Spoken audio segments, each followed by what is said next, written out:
Hello friends, welcome back to my channel Lava lifestyle. ಬನ್ನಿ, ಇವತ್ತು ಬಾಣಂತಿ ಸಾರು ಪಾರ್ಟ್ 4 ಜೀರಿಗೆ ಬಜ್ಜಿ ಅಂತ ಹೇಳಿ ಇದು ಸಾರು ಹೆಸರು. ಇದಕ್ಕೆ ಮೊದಲಿಗೆ ಒಂದು ಬಾಣಲಿಗೆ 1.5 ಸ್ಪೂನಷ್ಟು ಜೀರಿಗೆ ತಗೊಳ್ಳಿ. ಇದು 2 ಟೈಮ್ಗೆ ಆಗುತ್ತೆ ಬಾಣಂತಿರಿಗೆ. ಮಧ್ಯಾಹ್ನ ಮತ್ತು ರಾತ್ರಿ 2 ಟೈಮ್ ಸಹ ಮುದ್ದೆಗೆ ಮತ್ತು ಅನ್ನಕ್ಕೆ ಕೊಡ್ಬೋದು ನೀವು. ಏನಂದರೆ ಲೋ ಫ್ಲೇಮಲ್ಲಿ ಇಟ್ಕೊಂಡು ಜೀರಿಗೆ ಮತ್ತು ಖಾರಕ್ಕೆ ಒಣಮೆಣ್ಸಿನ್ಕಾಯಿನ 1 ಅಥವಾ 2 ಕೊಡಬೇಕಷ್ಟೇ. ಜಾಸ್ತಿ ಖಾರ ಕೊಡಬಾರ್ದು ಬಾಣಂತಿರಿಗೆ. ಹಾಗಾಗಿ ಇದು ಲೋ ಫ್ಲೇಮಲ್ಲಿ ಒಂದು 3 ಮಿನಿಟ್ಸ್ ನೀವು ಹುರ್ಕೊಬೇಕಾಗುತ್ತೆ ಜೀರಿಗೆ ಮತ್ತು ಒಣಮೆಣ್ಸಿನ್ಕಾಯಿನ. ಜೀರಿಗೆ ಕೊಡೋದ್ರಿಂದ ಜೀರ್ಣಶಕ್ತಿ ಚೆನ್ನಾಗಾಗುತ್ತೆ ಬಾಣಂತಿರಲ್ಲಿ. ಹಾಗಾಗಿ ಜೀರಿಗೆನ ಉಪಯೋಗಿಸ್ಬೇಕಾಗತ್ತೆ ಚೆನ್ನಾಗಿ.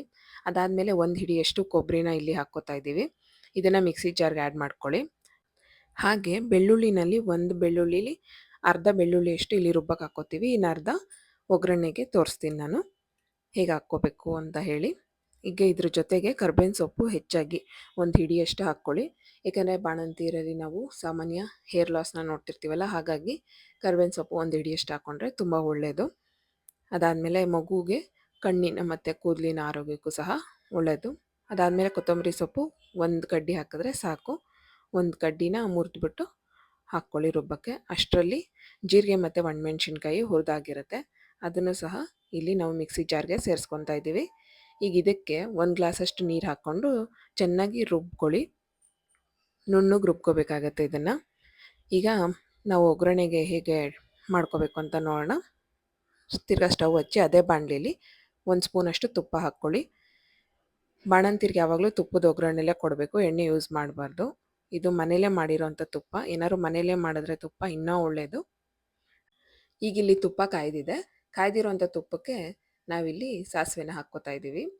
ನೀವು ಬಾಣಂತಿರಿಗೆ ಯಾವುದೇ ಸಾರು ಕೊಟ್ಟರು ಸಹ ತುಪ್ಪದಲ್ಲಿ ಒಗ್ಗರಣೆ ಮಾಡೇ ಕೊಡಬೇಕು. ಎಣ್ಣೆ ಕೊಟ್ಟರೆ ಈ ಮಳೆಗಾಲಕ್ಕೆ ಕೆಂಬರೋಂಥ ಸಾಧ್ಯತೆ ಇರುತ್ತೆ. ಈಗ ಇದಕ್ಕೆ ಇನ್ನರ್ಧ ನಾವೇನು ಜಜ್ಜಿಟ್ಕೊಂಡಿದ್ವಿ ಬೆಳ್ಳುಳ್ಳಿ, ಅದನ್ನು ಹಾಕ್ಕೋತಾ ಇದ್ದೀವಿ. ಇನ್ನೂ 4 ಬೆಳ್ಳುಳ್ಳಿ ನೀವು ಜಜ್ಜಿಬಿಟ್ಟು ಹಾಕ್ಕೊಂಡ್ರೂ ತುಂಬ ಚೆನ್ನಾಗಿರುತ್ತೆ ಟೇಸ್ಟು. ಬಾಣಂತಿರಿಗೆ ತುಂಬ ಏನಂತಾರೆ ಬಿಸಿಯಾಗಿಡುತ್ತೆ ಮೈನ ಬೆಳ್ಳುಳ್ಳಿ ನಾವು ಕೊಡೋದ್ರಿಂದ. ಈಗ ಇದಕ್ಕೆ ಕರ್ಬೇವಿನ ಸೊಪ್ಪನ್ನ ಹಾಕ್ಕೋತಾ ಇದ್ದೀವಿ. ತಿರ್ಗಾ ನಾವಿಷ್ಟು ಕರ್ಬೇವಿನ ಸೊಪ್ಪು ಯೂಸ್ ಮಾಡ್ತಾ ಇರೋದ್ರಿಂದ ಬಾಣಂತಿಗಾಗಿರ್ಬೋದು ಮಗುಗಾಗಿರ್ಬೋದು ತುಂಬ ಒಳ್ಳೆಯದು ಕಣ್ಣು ಮತ್ತು ಕೂದಲಿನ ಆರೋಗ್ಯಕ್ಕೆ. ಈಗ ನಾವು ಇಲ್ಲಿ ರುಬ್ಬಿಟ್ಕೊಂಡಿದ್ದಂಥ ಮಿಶ್ರಣನ ಸೇರಿಸ್ಕೊತಾ ಇದ್ದೀವಿ.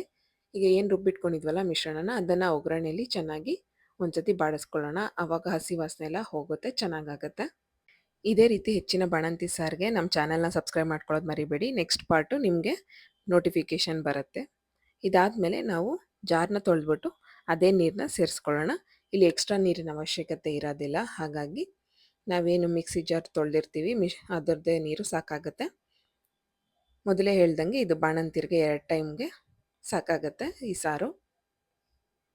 ಈಗ ನಾನು ನಿಮಗೆ ಇದ್ರದ್ದು ಕನ್ಸಿಸ್ಟೆನ್ಸಿ ಕೂಡ ತೋರಿಸ್ತೀನಿ. ಅದಾದಮೇಲೆ ನಾವು ಇಲ್ಲಿ ರುಚಿಗೆ ತಕ್ಕಷ್ಟು ಉಪ್ಪನ್ನ ಸಹ ಸೇರಿಸ್ಕೊಳ್ಳೋಣ. ಇದನ್ನು ಚೆನ್ನಾಗಿ ಒಂದ್ಸತಿ ಮಿಕ್ಸ್ ಮಾಡ್ಕೊಂಬಿಟ್ಟು ನೋಡಿ, ಇಷ್ಟು ಕನ್ಸಿಸ್ಟೆನ್ಸಿ ಇರಲಿ. ಇಷ್ಟು ತೆಳ್ಳಗಿದ್ರೆ ಕರೆಕ್ಟಾಗಿರುತ್ತೆ ಅವ್ರಿಗೆ ಮುದ್ದೆಗೆ ಮತ್ತು ಬಿಸಿ ಬಿಸಿ ಅನ್ನಕ್ಕೆ ಹಾಕ್ಕೊಟ್ರೆ ತುಂಬ ಚೆನ್ನಾಗಿರುತ್ತೆ. ಹಾಗಂತ ಇದು ಜಾಸ್ತಿ ಕುದಿಸ್ಬಾರ್ದು, 1 ನಿಮಿಷನೂ ಆಗಬಾರ್ದು. 1 ನಿಮಿಷದ ಒಳಗಡೆ ಕುದಿ ಬರುತ್ತಲ್ಲ, ಇಷ್ಟು ಕುದಿ ಬಂದಿದ ತಕ್ಷಣ ಆಫ್ ಮಾಡ್ಕೊಂಬಿಡಿ. ಜಾಸ್ತಿ ಕುದಿಸಿದ್ರೆ ಚೆನ್ನಾಗಿರೋದಿಲ್ಲ ಇದು, ಹಾಗಾಗಿ ಒಂದೇ ಕುದಿಗೆ ಆಫ್ ಮಾಡಿಬಿಡಿ.